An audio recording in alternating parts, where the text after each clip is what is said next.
Bom dia, crianças e famílias! A professora Sandra veio aqui para contar mais uma história para vocês. É a história da fogueira e as bandeirolas. Vamos lá? Era uma vez uma fogueira. Ela estava muito triste, pois ela esquentava a todos nas festas juninas, mas ninguém queria ser seus amigos, pois ela queimava. Um dia estava acontecendo uma grande festa e o Zeca estava dançando, quando de repente ele observou que a dona Fogueira estava muito triste e ele resolveu perguntar: "Por que a senhora está tão triste, dona Fogueira?"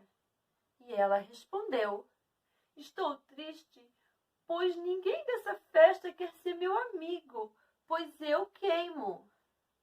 Então, Zeca teve uma grande ideia.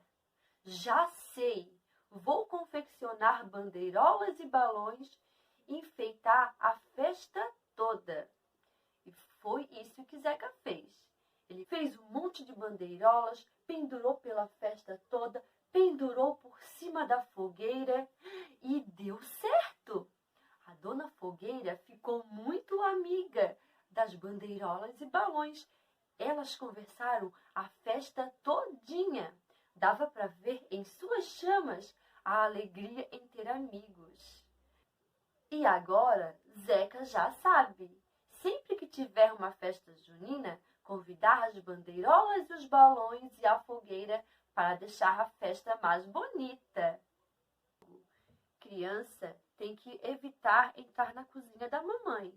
Não pode mexer no forno, em ferro de passar roupa, nas panelas quentes. Então, vamos ficar longe do fogo, tá? Beijos, tchau. Estamos com saudade.